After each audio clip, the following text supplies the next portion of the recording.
Morning. It's Friday, March 12th. And one of my Trumpite friends is very upset with me because I haven't bashed Biden like I have bashed Trump in the past.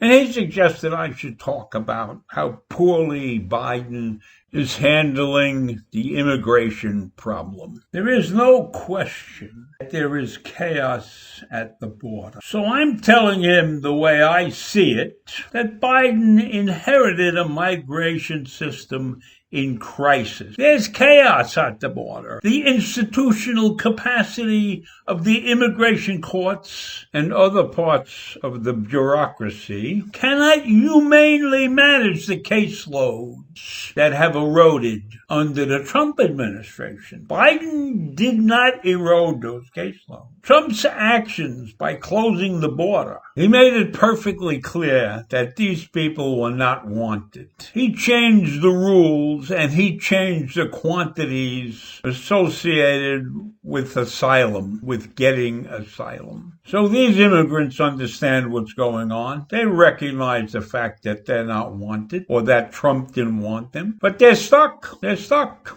So we have people hung up at the border, and we have many people staying in Mexico waiting for a chance to come to America. And they're running away from poverty and violence in their countries. And Mexico also, there's people running away from Mexico too. So naturally, when Biden comes in and he says something like, we're going to have a different approach, well, anything different has to be better than what Trump was doing at the border.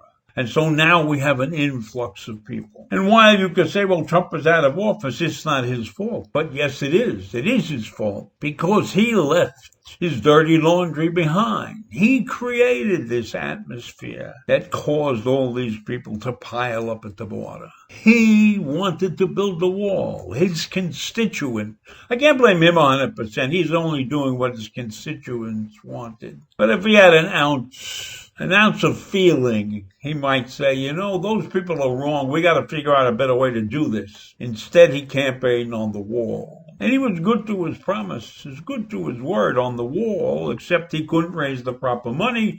So he removed money from areas that he shouldn't have taken any money from. He depleted some of the Army's money to build the wall, which has never gotten finished and is not going to be finished now. So when we look at this big mess at the wall and we think about the children that Trump separated from the parents, is what Biden dealing with worse than that? His children separated from the parents. And what's worse, they couldn't find the parents after. They didn't have a clue who these parents were. Now, that's a terrible situation. I don't know if Biden's situation is going to be any better for a while. But at least he's going at it with some compassion. He will attempt to get people in. He will attempt to give asylum to people who deserve it. Biden is going to attempt to manage the flow of the migrants and to change the situations on the ground that force people to leave their home countries. He's probably going to take the time to talk to the governments of these countries. Now, we know he ended construction on the wall, which is a good thing. He's allowing 25,000 asylum seekers who are in Mexico to come into the country. It's going to help the farmers in those countries, too, to help them set up irrigation systems or change crops and create economic opportunities for those people. Isn't that a totally different approach? And now we have 3,000 some odd unaccompanied minors came in trying to get in this last batch. Can you imagine parents who are willing to let their kids travel hundreds of miles to come to a country that really doesn't want them, but hoping that those kids can find a better life because where they're living is dangerous and they're starving? You think about your parents. Would your parents let you go on that journey? They would have to be desperate. If you look back over history, and the Nazis rounded up people in Germany, and those people, did they let their kids run away someplace? No. It takes an awful lot for parents to let their children go. So I say we have a mess at the border. There's no question about it. But at least we have somebody in the White House who is thinking about doing something correct to solve the problem. And Joe Biden wasn't elected to continue with Donald Trump's policies. Let's all keep that in mind. I don't know what the solution is. I can offer a lot of crazy suggestions, but I'd have to think about them. As I said, I don't know what the solution is, but I know that it's going to cost a lot of money. It's going to take time, and it's going to take money to clear the backload of more than 1 million people, more than 1 million pending immigration cases. And it's going to take money to put the asylum system back in process.